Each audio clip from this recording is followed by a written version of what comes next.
Leonardo da Vinci, Chapter 3 The Craziest Florentine. Leonardo never seemed to feel himself a part of events around him. It was a time when other Florentines were very much excited about the quarrels of the Medici. Ordinarily, they weren't people who got excited easily. They liked to attend to the peaceful business of making and buying and selling. But the violence of the Pazzi attempt to overthrow the Medici and the resulting executions were bound to have an after effect. Friends of the Pazzi family, including the Pope at Rome, determined to bring down the haughty Lorenzo before he should become more powerful.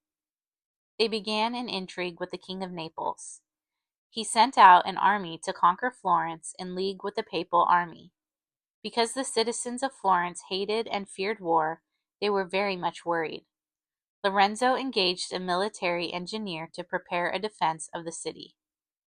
Only recently had firearms come into common use. Most armies were equipped with big guns and cannon that seemed terrible to the people who were threatened by them. Nowadays, we would consider them almost harmless, of course.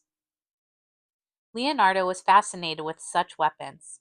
The murderous reason for these engines, the use to which they would be put, never bothered him at all.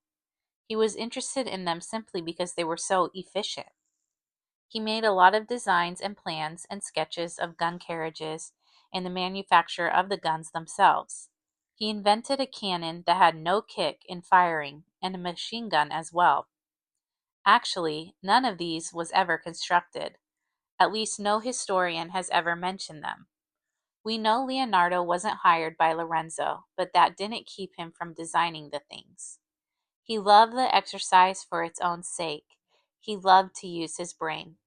We still have the plans and sketches to prove that Leonardo was many hundreds of years ahead of his age in mechanical ability. By the time Leonardo was 27, his paintings had gained him a tremendous reputation. He started a fashion of painting Madonnas like living, breathing mothers. He produced two beautiful holy groups that were so much admired that all the other painters of Florence began to imitate his style. But although the public admitted that his work was wonderful, they also alleged, truthfully, that Leonardo was a most unsatisfactory man to do business with. He was never in a hurry. Time meant nothing at all to him if he saw a chance to do the work better. He would let a painting wait for weeks, months, or years if necessary, while he experimented with a new method of grinding pigments or preparing a surface. When a pretty young woman wanted her portrait painted, she wanted it within a reasonable length of time. If Leonardo kept her waiting until she got a lot older, she naturally complained about him to her friends. And in other ways, Leonardo was difficult.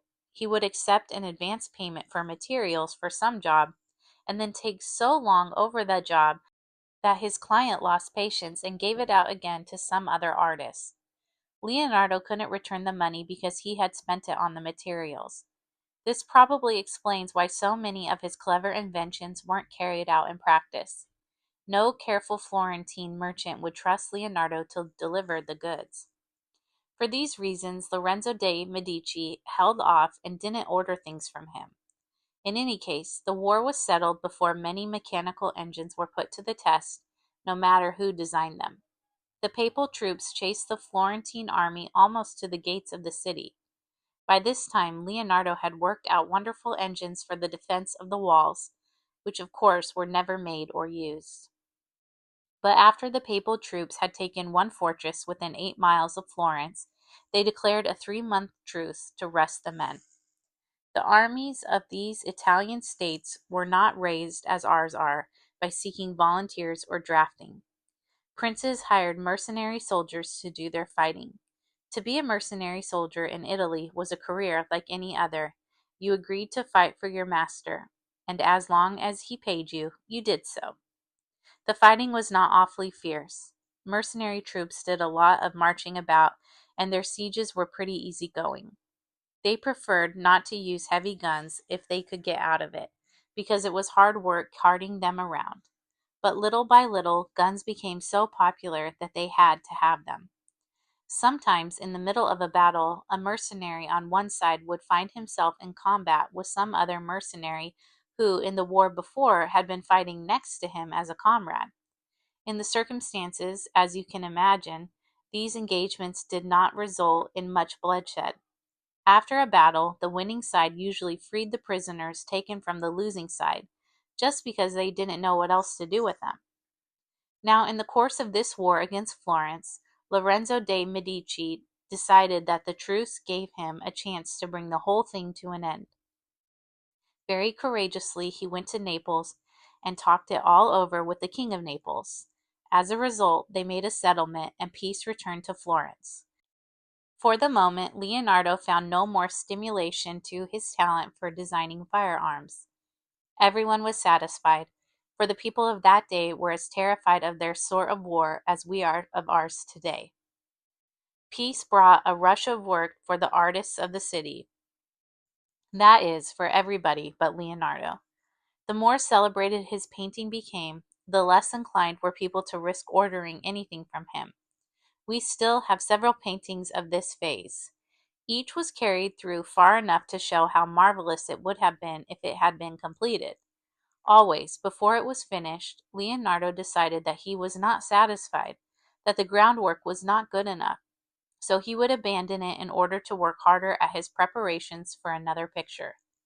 Leonardo may have understood why more work didn't come his way, but that did not make the fact any less bitter. Other men, with only half his talent, had become rich and honored. Leonardo resented this. Finally, his resentment went so far that he began to hate Florence and especially Lorenzo de' Medici.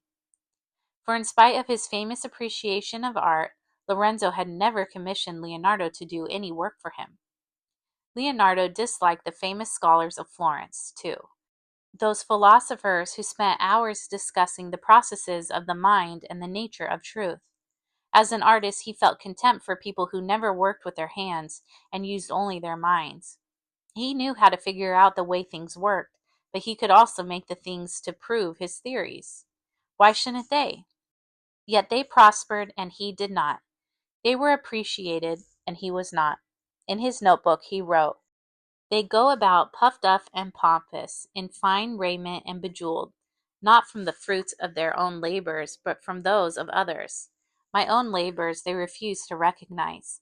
They despise me, the inventor. Yet how much more are they to blame for not being inventors, but trumpeters and reciters of the work of others? They are little indebted to nature, for it is only by the chance that they wear clothes that they can be distinguished from herds of animals." Poor Leonardo! At last he made up his mind to take an important step and leave Florence altogether. He would go to Milan in the north. Artists of the 15th century depended on rich people even more than ours do today. In effect, they had to hire themselves out to private persons. They became attached to the family of some great house. It was not like being a servant exactly, but it was something like that. A rich man who took on the responsibility of an artist would pay for a certain number of his creations.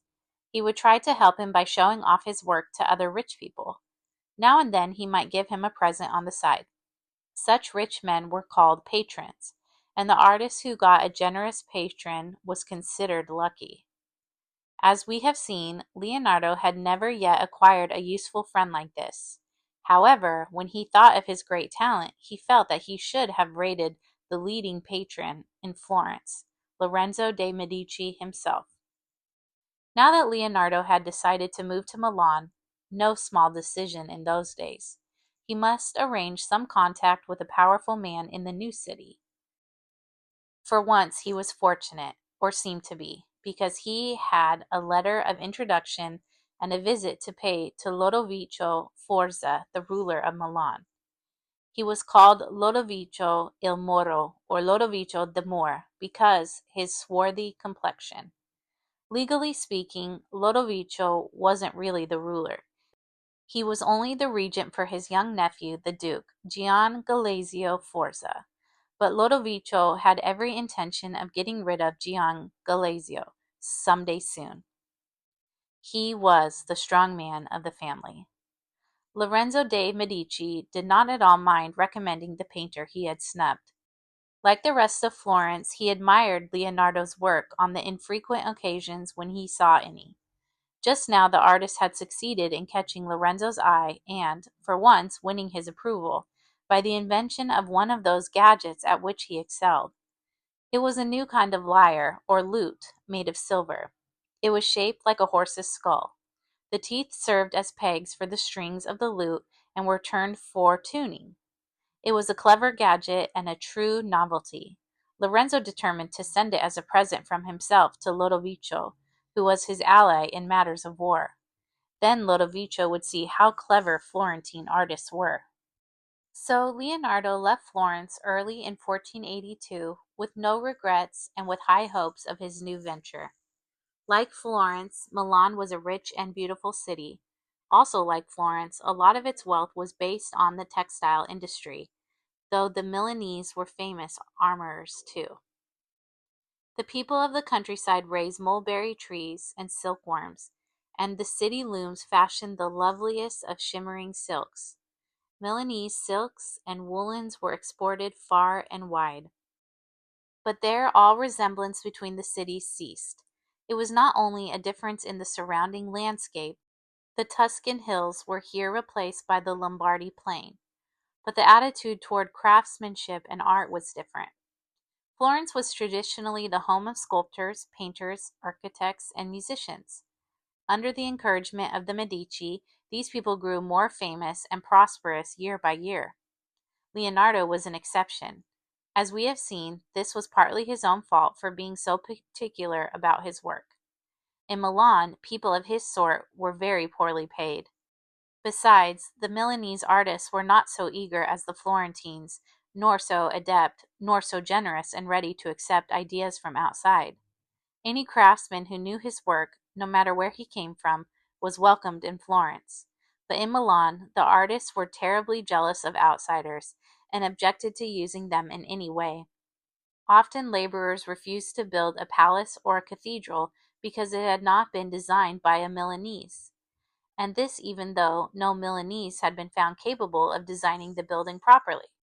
It was an attitude of mind that seemed very strange to the always inquiring Leonardo da Vinci, and it did not help him at all in the difficult first days of his residence in Milan.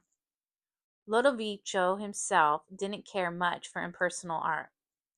He loved the good things of life, but he preferred rich clothes and highly flavored food and wine and the biggest jewels he could find to wall paintings and intricate large-scale inventions.